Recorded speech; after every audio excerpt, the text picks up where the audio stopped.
ഇപ്പോൾ ജയിലിൽ നിന്ന് പുറത്തുവന്ന ശബരിമല സ്വർണ്ണക്കൊള്ളക്കേസിലെ പ്രതി ഉണ്ണികൃഷ്ണൻ പോറ്റിയുടെ ദൃശ്യങ്ങളാണ് പ്രേക്ഷകർ കാണുന്നത്.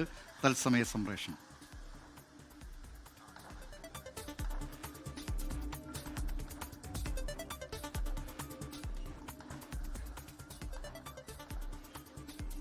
ഉണ്ണികൃഷ്ണൻ പോറ്റിക്ക് ഇന്നാണ് കൊല്ലം വിജിലൻസ് കോടതി ജാമ്യം നൽകിയത്. അറസ്റ്റിലായിട്ടും 90 ദിവസം കഴിഞ്ഞിട്ടും കുറ്റപത്രം നൽകാത്തതിനെ തുടർന്നുള്ള സ്വാഭാവിക ജാമ്യമാണ് ഉണ്ണികൃഷ്ണൻ പോറ്റിക്ക് ലഭിച്ചത്. തുടർന്നാണ് 2 കേസിലും ദ്വാരപാലക ശില്പ സ്വർണ്ണപ്പാളി കേസിലും കട്ടിളപ്പാളിയുമായി ബന്ധപ്പെട്ട കേസിലും ജാമ്യം ലഭിച്ചതോടുകൂടിയാണ് ഉണ്ണികൃഷ്ണൻ പോറ്റി ഇന്ന് ജയിലിന് പുറത്തേക്ക് വരുന്നത്. ജയിലിന് പുറത്തു നിന്നുള്ള ദൃശ്യങ്ങളാണ് ഇപ്പോൾ പ്രേക്ഷകർ കാണുന്നത്. വിവരങ്ങളുമായി തിരുവനന്തപുരത്ത് നിന്ന് റിനു ശ്രീധർ ചേരുന്നു. റിനു ശ്രീധർ, ഉണ്ണികൃഷ്ണൻ പോറ്റി പുറത്തിറങ്ങിയിരിക്കുകയാണ്. അന്വേഷണ സംഘത്തിന് കുറ്റപത്രം സമർപ്പിക്കാൻ കഴിഞ്ഞിരുന്നില്ല ഈ 90 ദിവസത്തിനകം. ഇപ്പോൾ ഉണ്ണികൃഷ്ണൻ പോറ്റി പുറത്തേക്ക് വരുന്നു. എന്തൊക്കെയാണ് വിശദാംശങ്ങൾ?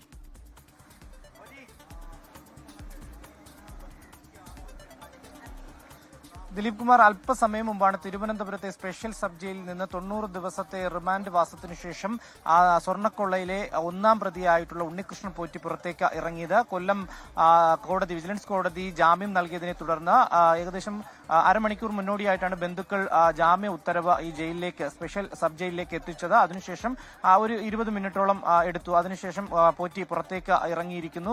സ്വാഭാവിക ജാമ്യമാണ് ഉണ്ണികൃഷ്ണൻ പോറ്റിക്ക് അനുവദിച്ചിരുന്നത്. കട്ടളപ്പാളി കേസുമായി ബന്ധപ്പെട്ടുകൊണ്ടാണ് തുടർന്നും ജയിലിൽ കഴിയേണ്ടി വന്നത്. നേരത്തെ തന്നെ ഈ സ്വർണ്ണ പാളിയുമായി ബന്ധപ്പെട്ടുകൊണ്ട് കേസിലെ ജാമ്യം ലഭിച്ചിരുന്നു. ഇപ്പോൾ ബന്ധുക്കളോടൊപ്പം ഉണ്ണികൃഷ്ണൻ പോറ്റി പുറത്തേക്ക് കാറിൽ വരുന്ന ഒരു കാഴ്ചയാണ് നമുക്ക് കാണാൻ വേണ്ടി കഴിയുന്നത്. വലിയ വിമർശനമാണ് ഈ സ്വാഭാവിക ജാമ്യവുമായി ബന്ധപ്പെട്ടുകൊണ്ട് ഉയരുന്നത്. രാഷ്ട്രീയപരമായിട്ട് എല്ലാം തന്നെ വളരെ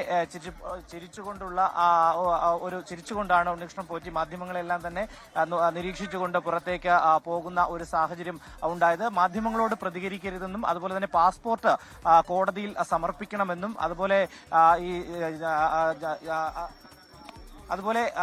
ആരെയും, അതായത് ഈ സാക്ഷികളെ അടക്കം ആരെയും സ്വാധീനിക്കാൻ പാടില്ല എന്നതടക്കമുള്ള ജാമ്യ വ്യവസ്ഥയാണ് ഇവർക്ക് നൽകിയിട്ടുള്ളത്. അതുകൊണ്ട് തന്നെ ശബരിമല സ്വർണ്ണക്കൊള്ളക്കേസിലെ മുഖ്യപ്രതി ഉണ്ണികൃഷ്ണൻ പോറ്റി ഇപ്പോൾ ജയിലിന് പുറത്തേക്ക് വന്നിരിക്കുന്നു. 2 കേസുകളിലും ജാമ്യം ലഭിച്ചതിനെ തുടർന്നാണ് ഉണ്ണികൃഷ്ണൻ പോറ്റി പുറത്തേക്ക് വന്നത്. അറസ്റ്റിലായി 90 ദിവസം കഴിഞ്ഞിട്ടും കുറ്റപത്രം പ്രത്യേക അന്വേഷണ സംഘം സമർപ്പിച്ചിരുന്നില്ല. ഇതേ തുടർന്നാണ് നേരത്തെ ദ്വാരപാലക ശില്പ സ്വർണ്ണപ്പാളിയുമായി ബന്ധപ്പെട്ട കേസിൽ ഉണ്ണികൃഷ്ണൻ പോറ്റിക്ക് ഇതേ വിഷയം ഉന്നയിച്ച്, അതായത് 90 ദിവസമായിട്ടും കുറ്റപത്രം സമർപ്പിച്ചില്ല എന്നതിനാൽ സ്വാഭാവിക ജാമ്യം ലഭിച്ചിരുന്നു. ഇന്നിപ്പോൾ കട്ടിളപ്പാളി കേസിലും ഈ ജാമ്യം ലഭിച്ചതിനെ തുടർന്നാണ് ഉണ്ണികൃഷ്ണൻ പോറ്റി പുറത്തേക്ക് വരുന്നത്. വളരെ ചിരിച്ച് സന്തോഷിച്ച് ആഹ്ലാദവാനായാണ് ഉണ്ണികൃഷ്ണൻ പോറ്റി ഈ ജയിലിന് പുറത്തേക്ക് വന്നതും ഇപ്പോൾ അല്പസമയം മുമ്പ് ജയിലിന് മുന്നിൽ നിന്ന് കാറിൽ കയറി നാട്ടിലേക്ക് പോയതും. ബന്ധുക്കളൊക്കെ ഉണ്ണികൃഷ്ണൻ പോറ്റിയെ സ്വീകരിക്കുന്നതിന് വേണ്ടി അവിടെ എത്തിച്ചേർന്നിരുന്നു. ഇപ്പോൾ വിവരങ്ങളുമായി റിനു ശ്രീധർ തിരുവനന്തപുരത്ത് നിന്ന് ചേരുന്നു. റിനു ശ്രീധർ, പറയൂ.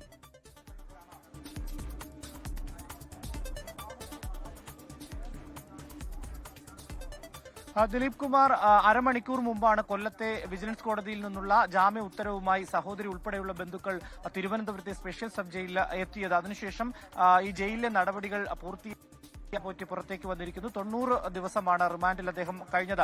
ആദ്യം സ്വർണ്ണപ്പാളി കേസിൽ ജാമ്യം ലഭിക്കുന്ന ഒരു സാഹചര്യം സ്വാഭാവിക ജാമ്യമാണ്. അതിനുശേഷം ജയിലിൽ തുടരേണ്ടുന്ന ഒരു സാഹചര്യം വന്നു. കട്ടളപ്പാളി കേസുമായി ബന്ധപ്പെട്ടുകൊണ്ട് തുടർ ജാമ്യം ലഭിക്കേണ്ടതായിരുന്നു. ഇന്ന് കട്ടളപ്പാളി കേസിലും, അതായത് 2ാമത്തെ കേസിലും അദ്ദേഹത്തിന് ജാമ്യം ലഭിക്കുന്ന ഒരു സാഹചര്യം. ഇതോടുകൂടി 4 പേരാണ്.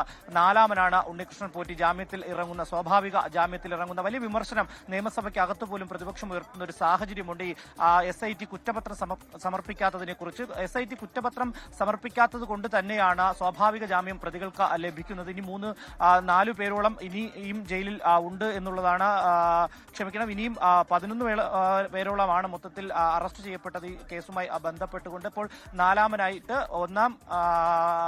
ഒന്നാമൻ, അതായത് ഈ കേസിലെ 1-ാം പ്രതി ഉണ്ണികൃഷ്ണൻ പോറ്റി പുറത്തേക്ക് ഇറങ്ങുന്നു. സ്വർണ്ണ കടത്ത് കേസുമായി ബന്ധപ്പെട്ടുകൊണ്ട് ആദ്യമായിട്ടുള്ള ഒരു അറസ്റ്റ് SIT ചെയ്തത് ഈ ഉണ്ണികൃഷ്ണൻ പോറ്റിയാണ്. ഉണ്ണികൃഷ്ണൻ പോറ്റി എന്തായാലും ഇപ്പോൾ പുറത്തേക്ക് എത്തിയിരിക്കുന്നു. ബന്ധുക്കളോടൊപ്പം വീട്ടിലേക്ക് പോകുന്നു എന്നുള്ളതാണ് നമുക്ക് ബന്ധുക്കളോട് സംസാരിച്ചപ്പോൾ പറഞ്ഞത്. എന്തായാലും മാധ്യമങ്ങളോട് സംസാരിക്കരുത്, പാസ്പോർട്ട് കോടതിയിൽ സമർപ്പിക്കണം, അതുപോലെ തന്നെ സാക്ഷികളെയോ ആരെയും തന്നെ സ്വാധീനിക്കാൻ ശ്രമിക്കരുത് എന്നടക്കം, പിന്നെ പത്തനംതിട്ട ജില്ലയിലേക്ക് കടക്കാൻ ശ്രമിക്കരുത് എന്നടക്കമുള്ള ഉപാധികളാണ് ഈ ജാമ്യ വ്യവസ്ഥയിൽ പറയുന്നത്. ആ ഉപാധി തെറ്റിക്കുകയാണെങ്കിൽ ജാമ്യ വ്യവസ്ഥ ലംഘിക്കുന്നതിന് തുല്യമായിരിക്കും, തുടർന്ന് നടപടികളിലേക്ക് പോകും. അതുകൊണ്ട് തന്നെ മാധ്യമങ്ങൾ മയക്കു നീട്ടുമ്പോൾ അദ്ദേഹം സംസാരിക്കുന്ന ഒരു സാഹചര്യത്തിലേക്ക് പോയില്ല.